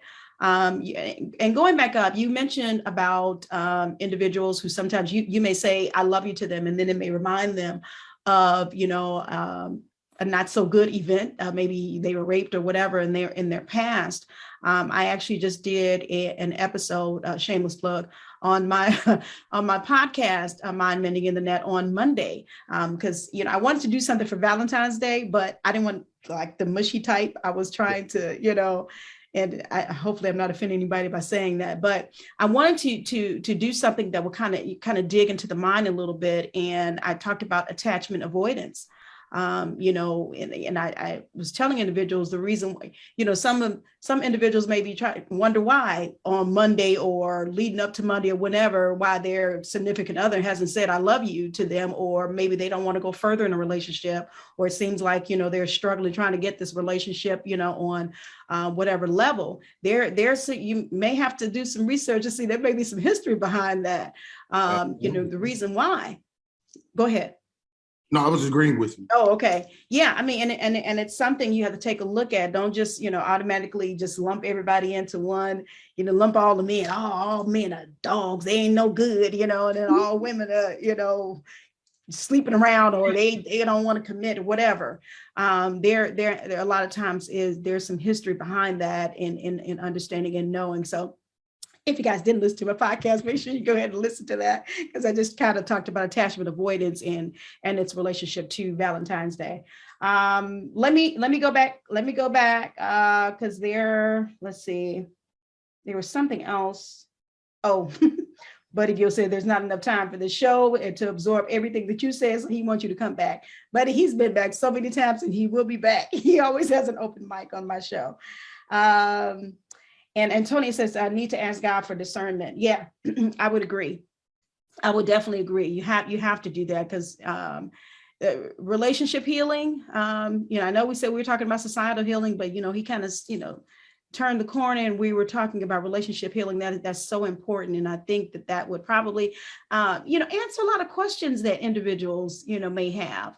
Maybe not necessarily only about whoever they're in a relationship with, but about themselves, as well. Sometimes we have to step back and take a look at, okay, why am I reacting this way? Or why, it was it because my mama wasn't there, or she left, so many times, and she said she was going here and then she would leave me with people or whatever, or the dad just wasn't in a home, because your actions and reactions are a result of something. It really is. And I think that if we would be honest with ourselves, a lot of times I always say the quickest way to get help is to admit you need it. So sometimes we just have to step back and take a look at things so that we can get this healing relationship wise and in any other aspect that we may need it. Let's see. Now you already kind of talked about, we talked about Kevin Samuels. Did you really go into this next point? What's happening with the Black marriage and relationships? Kind of, we talked about it. The emphasis I think that we need to place on it has to be higher up on the list, because we talk about racism, we talk about political power, economic actions, and things of that nature. But the genesis of our problems is in our dining room. If we're going to win, we've got to recapture what happens at home in the dining room, in our interactions with each other and our children, because there's not enough time at church to do it. Dropping your children off at youth ministry and a gospel skating party is not going to help them forge their identity and help build them up as healthy individuals. That's going to come from a consistent, committed strategy by parents who understand the weight and responsibility of having children is to raise them up in a godly way, so that they know who they are, they know who God is, and they know what is best for their life. So when they have to make decisions outside of your influence, then their decisions will mirror what you put in them. And so that is the most critical thing we can do. There's not enough time in the day. The school is not going to teach them that. The school is teaching them to become worker bees. When you hear the bell, move. It's the same process in prison. You hear the bell, they open the door, you move, you go to child. Come leave child, you go back there, you go to rec. It's the same thing. It's the same system they have in public schools that they have in the penitentiary. That's why by the third grade reading score, they know whether or not your child is going to wind up in prison. So if we don't take authority over the real education of our children, not public education, the real education, their books, we should have book reading at home. There should be times where we allow our children to verbalize what's going on with them. I'm not feeling good. I'm being bullied. They say this about me. And then that gives us the context to reaffirm, to reconstruct. Okay, this is who you are. This is who God told me you would be when you were in your mama's belly. You are brilliant. When you see the response of children, when they receive those positive affirmations and how it alters how they approach life, you understand why God created the family before he created the church. That's the most important part of what we're doing. I love the church. I love gatherings and all of that kind of stuff, but it means nothing if what's going on at home is not in place. Yeah. What you produce at home is going to make a difference in church and community and for the rest of their lives. So it's important how we nurture them. That's what I get out of what you were saying. You that are on here, I want to hear your thoughts on what you think is happening with the Black marriage and relationship. I jotted down just a couple things myself, but I want to hear what you're thinking, and I want to hear if what you're hearing from Apostle is helping you on today. Maybe help you look at it in a different light. Maybe you have to help your children out. So this is some important stuff on today. So what's happening with the Black marriage and relationship as far as you're concerned? I want to hear your personal thoughts. If you can kind of jot that down in the comments section, wherever you're looking at, Facebook, Instagram, or on YouTube. I did just jot down a few things. I said no trust, minimum communication, because that's my biggest thing, communication. And then how did you get in that relationship to begin with? Those were just a couple of things that I was just thinking about as far as our Black marriages and relationships are concerned on today. And I think, a lot of that, it's important to look at. If you don't have that trust, but then like you link it back to what you were saying, where did it come from? Where did you start from? Did they have that trust even when they were growing up? Because that's going to beget, if you will. That's what it's going to do. Yeah. Yeah. And again, I think deciding that you're going to do it right is the first place. Because in order to be married, you have to offer yourself to you. I'm going through a process of reevaluating a lot of stuff in my life personally, of things that I value, things I put up, things I looked at, and I said, okay, at 51, do I still hold the same value for that as I did when I was 31? No. So now I've got to go through the process of unplugging from that value system and plugging into a new value system. Okay, what do I need at this point? Do I need anything at this point? Because at 51, I'm like, do I really have the time and the energy and effort and just emotional well to draw from to do that again? Probably not. So I probably would be best served just focus on what I'm doing and helping other people. And if something comes along, because I heard that Megan Good is single now, so I might have to go on a fast.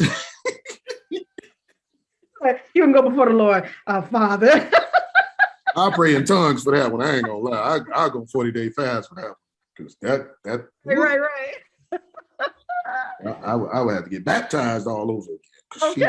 Okay. All right. Yeah, that.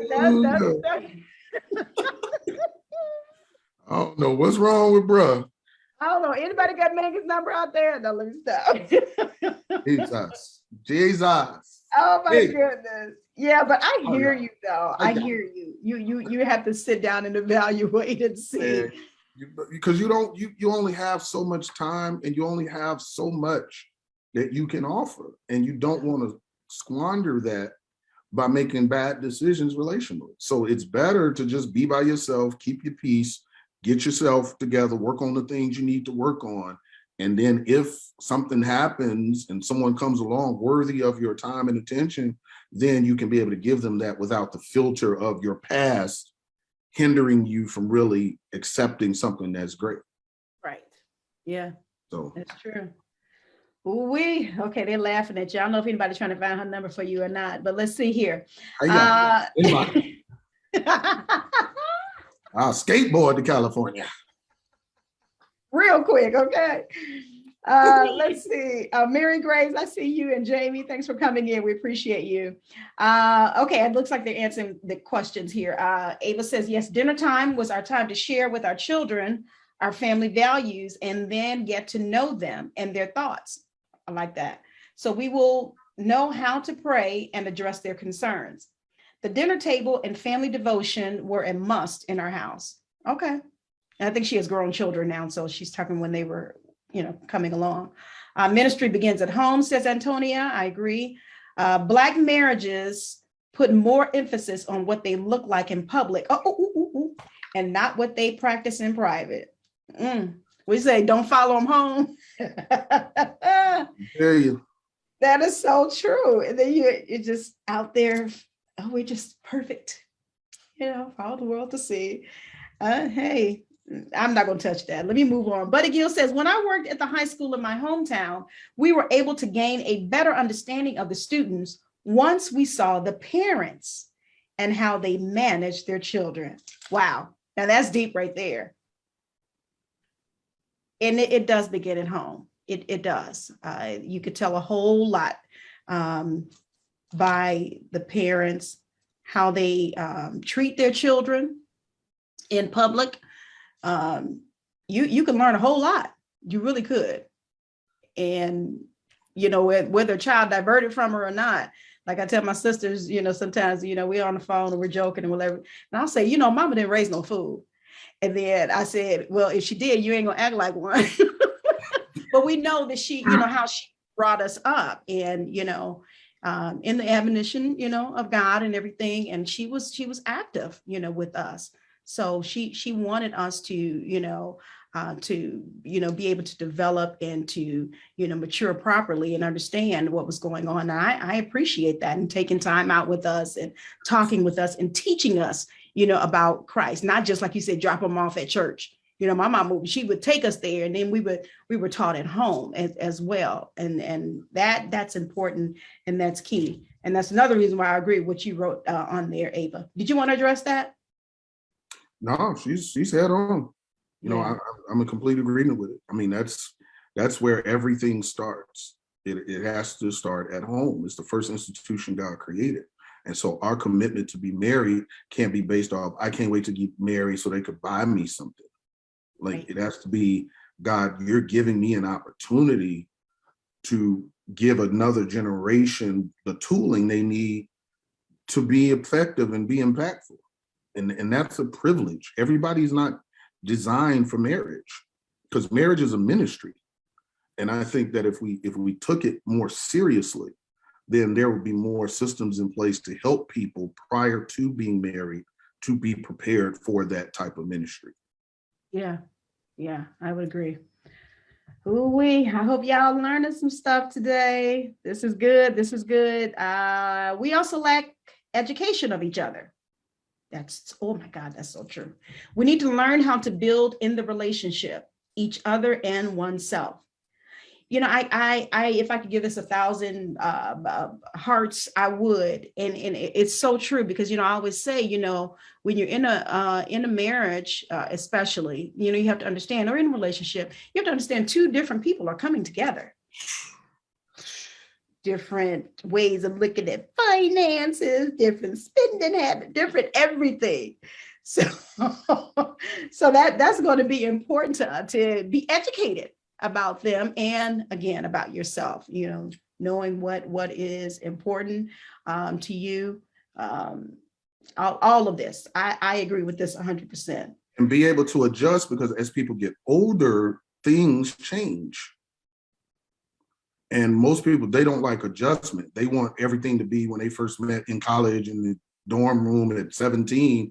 Well, they 47 now, 30 years have passed. So their perspective of life, experiences, responsibility has come into play. You get married, and you're married, then you have kids, so that's a whole nother thing that you have to learn how to do. Like we think just putting a diaper on a kid is parenting. That's not. So there's so much that goes into this topic, and I don't know. It's good stuff. You're telling us some good stuff today. I'm trying to help folks. Yeah, it looks like you are. You're helping me at least. Conversation that's needed. Thank you for sharing, says Mary. Ava says, in my business and experiences, Black couples compare themselves to social media and movie sitcoms. Then some did not get the examples in their family and community what a healthy marriage looks like. And you actually mentioned that earlier. Also, our churches are not teaching and telling the truth about God's design for the family. Ooh, yeah. Mm-hmm. She also says here, oh yeah, Fred, my husband, who is an educator, says that all the time. Stupid parents raise stupid children. Uh-oh, if I may be blunt. Okay. Everyone is not designed to be married or have children. Ava is enjoying you today. These are all her comments. She also says couples need to remember that we are constantly evolving and growing. All right, and another comment down here, put more emphasis in the dating process, what's needed in the marriage, and not so much on falling in love. Marriage is a lifetime, not a fallout from when someone don't get what they want. Yeah, that's true. And again, as he said today, I hope that this is something that is, helpful to each of us, whether you're in a relationship, a marriage, or about to go into one, or you need to advise someone else on, on it or not. I hope there's something that is we're saying here today, that Apostle is saying here today, that can help you all out. There's another question. How do we get over the relationship humps? I wrote down a couple of things, but you guys that are out here, go ahead. It's rediscovering the awe. So one of the things that our church do, we do a lot of evangelism. So we're out ministering to people all the time. And a lot of the people that we meet are former church people, former saved people, things of that nature, that through their process of development fell off. It happens in any relationship. And a lot of that is rediscovering what I call rediscovering the awe of God. We've become so familiar with the church process that we lose God in the process. And we do that a lot in relationships. We get in a marriage, we buy a home, now we have a mortgage, now we got 2 car notes, we got 2 kids in private school, our son is playing basketball, our daughter has piano recital, and we're walking past each other. We're not walking with each other.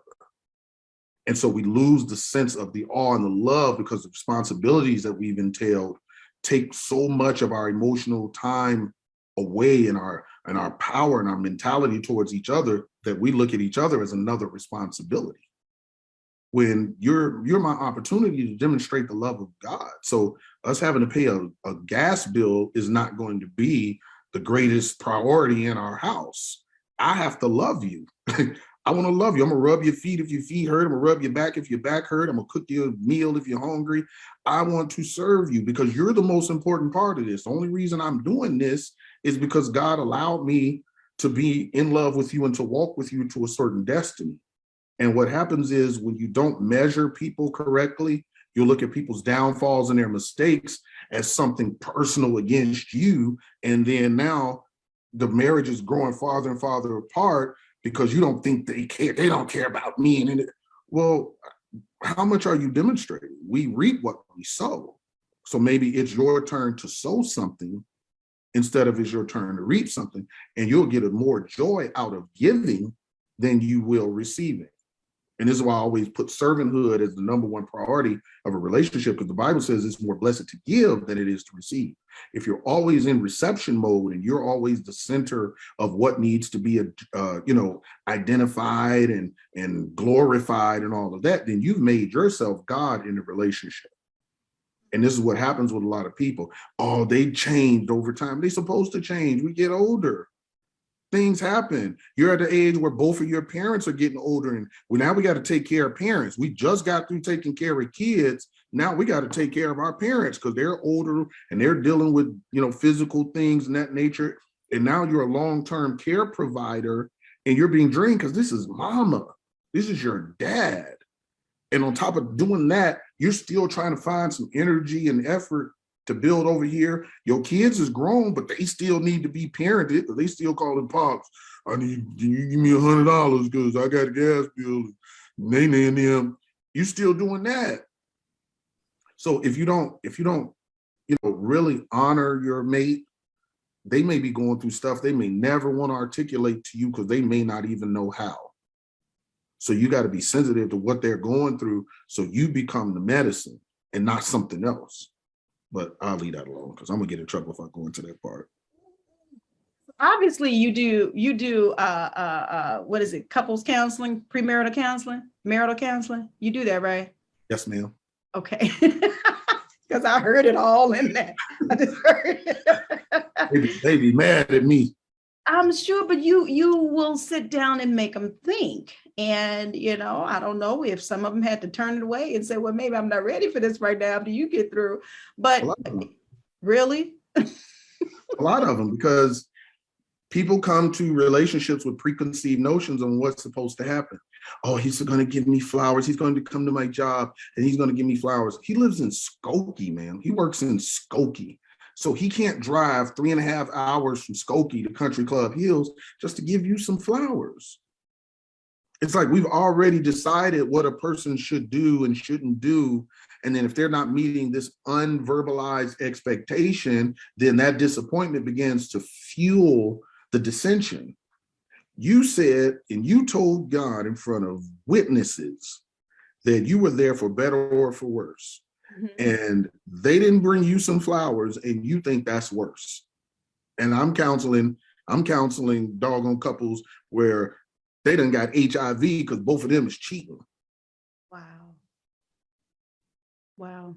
Physical abuse, where the wife is the abuser. We don't even talk about female domestic abuse against men. We don't even talk about that like that's a thing. That's a real thing that's going on, because you have women that are so broken, they've chosen violence instead of verbalization.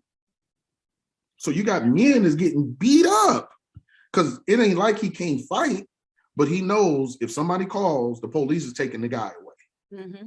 And he is all scarred up and scraped up. She done did all this kind of stuff because she got daddy issues from 9 years old that were never resolved. And now we got this whole situation. This is what we're dealing with in our community. We are.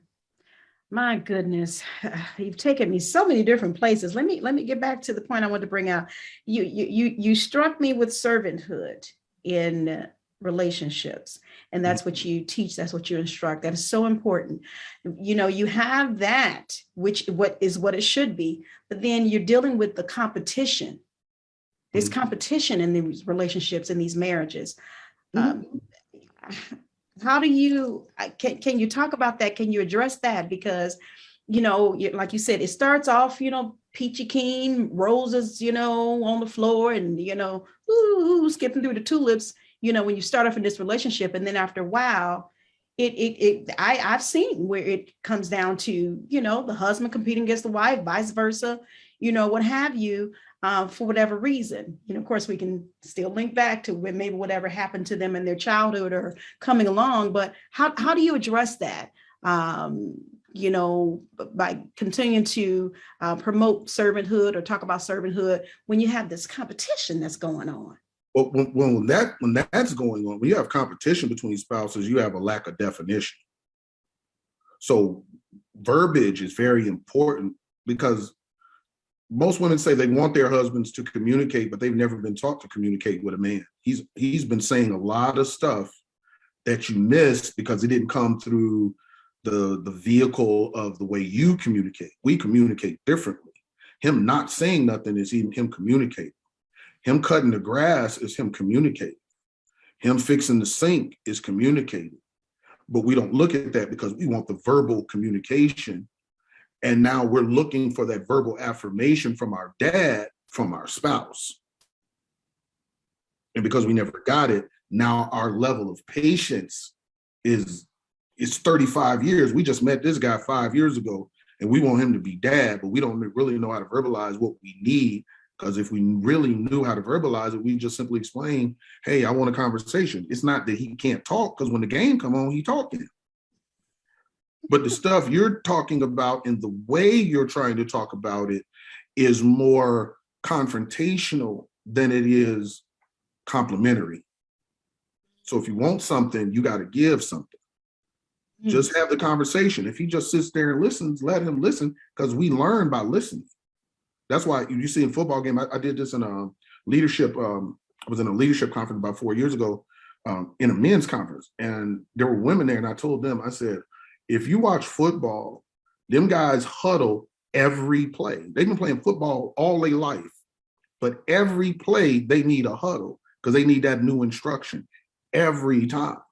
Y'all get something, y'all never forget it. So if I tell you we going to the movies in January 1976, in February of 1999, you remember back in January, you told me we was going to the movies. We still ain't went to the movies. There was nothing stopping you from putting on that sexy outfit, starting the car, and grabbing his hand and say, babe, come on, I'm gonna take you to the movies. Yeah. There's nothing stopping you. But in order to prove that you're wrong and I'm right, now I'm going to make an issue out of this instead of making it a place of, let me compliment you. I'm supposed to be your helpmeet anyway. It's obvious that in your working 2 jobs and fixing the sink and taking Bobby to the basketball and taking Deanna to tap dance class and you having to put the curtains up and going to see your parents, that you forgot what you said. So as your helpmeet, I remember what you said. Let me take you to the show. We can make a fight, or we can make a marriage. You can't do both. Oh my God. He always on me. Well, who do you want him to be on? If you tell him, I'm sure he could. If you don't want to do it, tell him who you want him to be on. What are we talking about? Possible. She always trying to ask me to take her out. Well, you was taking her out when y'all was dating? They still got restaurants out here. Get on a plane and take her to Miami for a weekend and see what happens. She don't never want to honor me. She don't never want to submit. You ain't gave her nothing to submit to, bro. You ain't did a sit-up since y'all been married.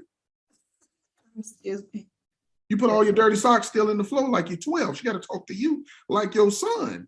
And then you mad because your son room dirty. Look at your room. You can't be the leader and not lead. They are having conversations. They're having conversations about 50-50. Listen, this is how bad it's gotten. They're having conversations about 50-50 on the bills. In marriage. Okay. They're talking about 50-50 on bills. We get married, we gonna split the bills 50-50. I'm your roommate or am I your spouse? What is you talking about? If you decide to contribute anything, that's on you. But as the man of the house, it's my responsibility to carry that. But because they're not learning, they listen to these internet guys. Yeah, she is supposed to pay 50-50. If I take you out on a date, why you can't pay sometime?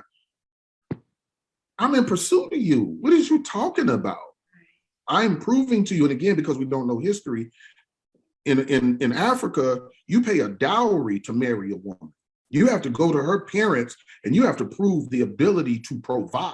So you bring 500 cattle, you bring 300 goats, you bring baskets of fruit and vegetables, and you present that to the family as an offering for the right to take their daughter out of their house. We forgot all about that because we don't value, we're slowly eroding our value system. So I'm gonna devalue a woman to her paying a bill. That's my wife. I'm gonna devalue a man to how much money he makes. Can he fly me out? Can he buy me a $5,000 Gucci purse? So now Gucci is giving you value. Michael Kors, that's giving you value, sis. Come on, man. I don't know. Gotta pray for our folk. This is some good stuff. Good stuff. Looks like they're enjoying you. Oh my goodness. Buddy says, in marriages and relationships, you have to continuously put into it what you want out of it. Since you're always evolving as a person, take time out to rediscover and learn the new. I'm not the same dude I was when I got married nearly 32 years ago. Yes. Yeah, that's good stuff, buddy. Thanks for that comment. Become his medicine. Brandy, grab that from what you were saying. Oh my goodness. Yes. Because men want peace. For Black marriages, again, the stress and the strain of what we have to deal with when we leave our home every day, most women can't comprehend. And we're not going to tell you that the white supervisor has been suppressing my pay raise. He's been suppressing my promotion. He's been fighting me, putting extra work on that. I overheard him call me the N-word in the bathroom. I'm not going to say that because I got to take care of you. Right. In the heart of a husband is I'm going to take care of you. So it's a lot of things that I go through on a daily basis. I'm not going to tell you. That new 25-year-old secretary that they just hired that came in there with that tight red dress on, I got to tell her no every day because she owned me. And I don't want you to feel threatened in the relationship because I ain't going to do nothing, but it's pressure because she work out every day.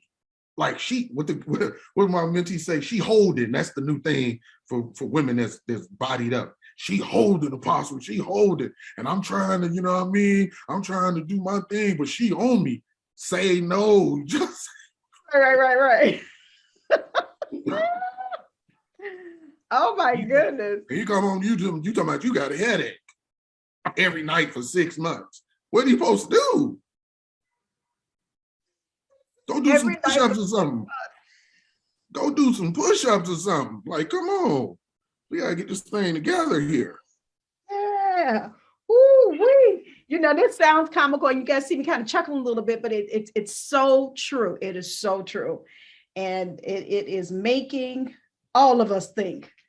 Ava says her husband really enjoys it. She's going to share this live feed with him. Oh, goodness. Childhood issues need to be resolved. That's so true. Now, Buddy Gill is saying in part 3, Buddy, you are hilarious. He said this show is blessing somebody. I agree. Ava says, yes, you have to learn how your man communicates and know when it's a good time to talk to and with him. Lindera Williams, thanks for coming in. We appreciate you. Ava says, my husband loves it when I take the check and pay for dinner. That's cute. This is called learning the language of your soulmate. Yes, I would agree. Yes. Ida Gill, thanks for coming in, Auntie. I appreciate you. Brandy says, if y'all end this segment before he's done, I'm gonna lose it. She said an extended show. Yeah, I knew you all will enjoy him. A lot of you probably haven't heard him on here before, but he's you can see why I have him on here. Let me just put it that way. I'm saving this live stream to use for our next couples counseling. Oh, okay, good. Yeah, this is a lot of stuff in here that he's saying that can really that you can use. Apply to yourself or help somebody else. Sometimes, Apostle, our husband don't talk to us honestly about what they are going through because we talk too much to our family and our girlfriends. Uh-oh. See, Ava, now you're stepping into something now, but you're telling the truth, though. That is so true.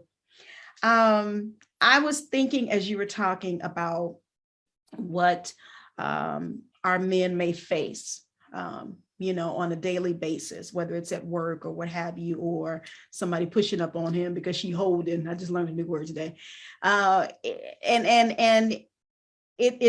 That's always been my mentality of trying to promote and push our Black men because they're up against so much. And you're right, I'm not going to know everything, because I'm not experiencing it. You know what I mean? Sure. I could see stuff all day long on the news or whatever, but if it's your significant other and they're really going through something, and if they're trying to keep things from you, like you said, don't want to put all that pressure on you or what I'm dealing with. So then, in my mind, it just becomes, I am going to be, that one that supports. I'm going to be that one that pushes, you in whatever way that I can. And I don't want you to, your home should be a safe haven. Yes. It should be a peaceful place for you to come into, especially after a long day or whatever. Maybe you've gotten some news that you really weren't expecting or what have you. I want you to be able to come in and, have that, if you just want to sit and just talk about M&Ms with me, I'm talking about the candy, whatever, just anything, something simple that should be, I should be able to create that for you. I was just thinking I was talking with someone not too long ago, and they made mention of something really nice that their husband did. And I'm like, oh, that was really, really sweet, they, told me about it. But then, what they said? They said, now I'm going to have to spend the rest of the week or the rest of the time deflating his head, because I don't want him to think that what he did was just so perfect and that was all that he needs to do. I'm like, wait. But it was a start. You've been, sometimes people, they'll talk down about their spouses, whatever. And then when they finally do something, good, or their significant other, whoever it is, then when they do something good, why do you have to deflate his head? Because it's the dysfunction at work, because they're afraid that if they get too confident, they'll actually see them for who they believe they self are. So I don't want to build you up to the point where you feel like you don't need me. And all of that is stemming from rejection, a lack of identity, and a lack of definition. If you know, in Proverbs 31, it says that the virtuous woman knows that her goods are good. Her merchandise is good. So when you know that you're good to a man, you know that you're good for yourself, then you understand why he married you. Listen, a man is not going to marry you unless he sees the value in it. Like, the last thing we want to do is marry the wrong woman. So we're looking for all of these external things. Oh, he bought me a diamond, bracelet and all of that. And all of that stuff is good. We should do those things. But the fact that he asked you to be his wife should be something that you say, wow, 7.5 billion people on the planet, he chose me. Now, he obviously saw something in me to pass all of them and lock me down. So now how can I add to that and let him know that he's made the right decision? It's the same thing with men. You ask a woman to marry you and she says yes, that's the priority now. I'm going to show you made the right decision by saying yes to me, because I know brothers was on you. So now I'm going to do things that are going to let you know I value what we have, and I'm going to make that a priority.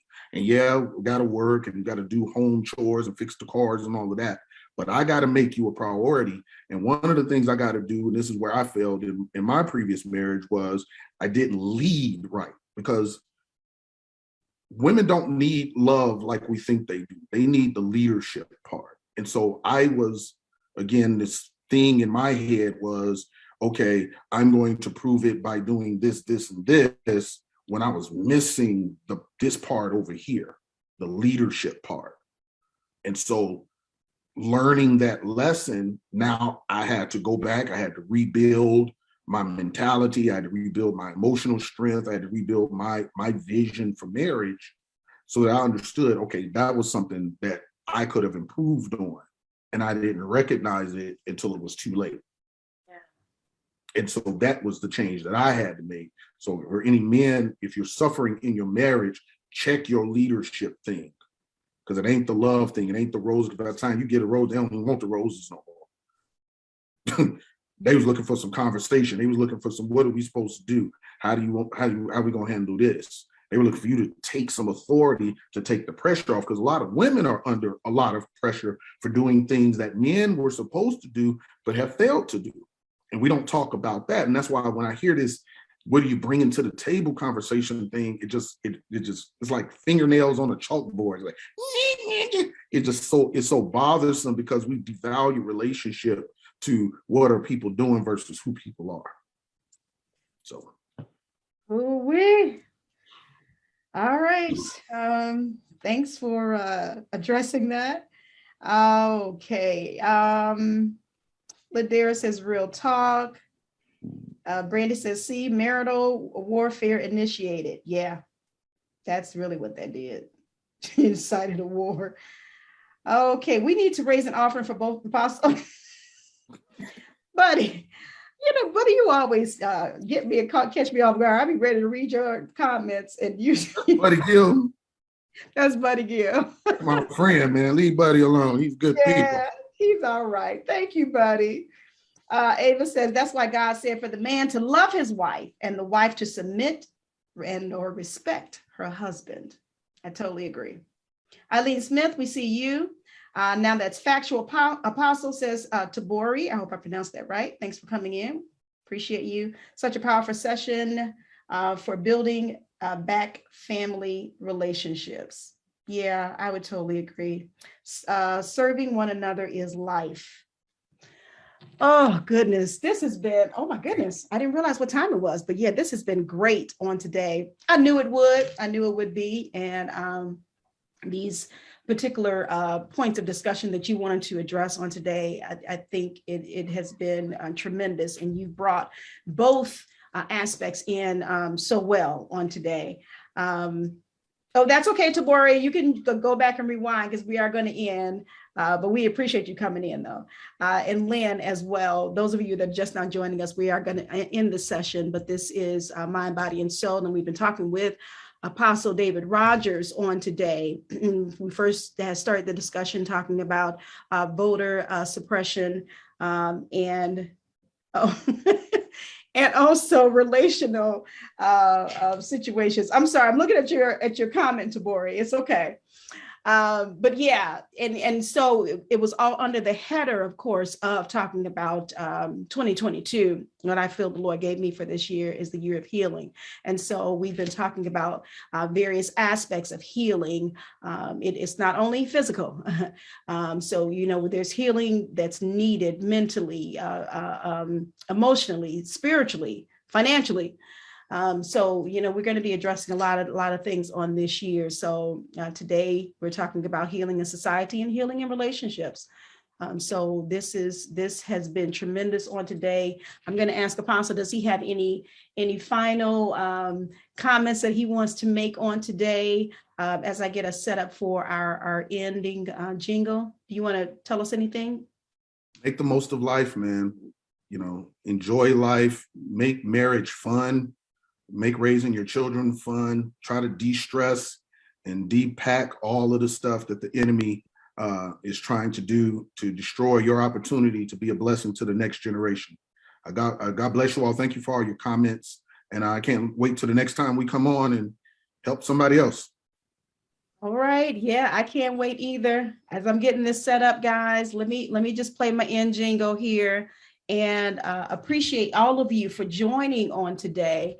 It has been insightful. I have enjoyed it myself. On the next session of Get Caught in a Net.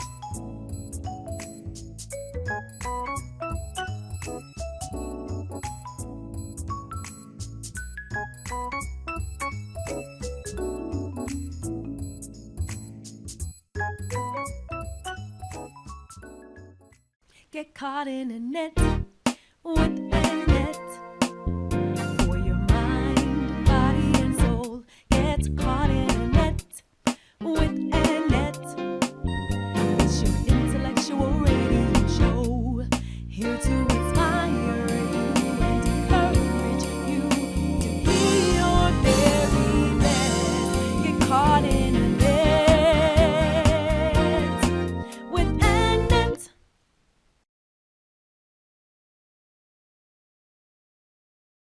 All right, guys, I tell you at the end of every broadcast, I want you guys to be safe. Make sure you still wash your hands. Wash your hands. Oh, wash your hands. Yeah, make sure you adhere to whatever guidelines that are being set forth. We know there's a lot of debate on these masks, but we still encourage you to wear your masks. Be safe. Please be safe. We want everyone to be healthy and whole. So we'll see you guys next week with Dr. Hill with health and wellness for the end of the month. That'll be the 23rd. So make sure you guys join us. She has a lot of insightful information for us and you do not want to miss it. All right. Instagram, YouTube, Facebook. Thank you again. And thanks for joining us and for all of your comments. Tabori, you're hilarious. I don't know who you are, Tabori, but I'm about to find out. But you're hilarious. Thank you for coming in on today. All right, guys, peace, and we will see you soon.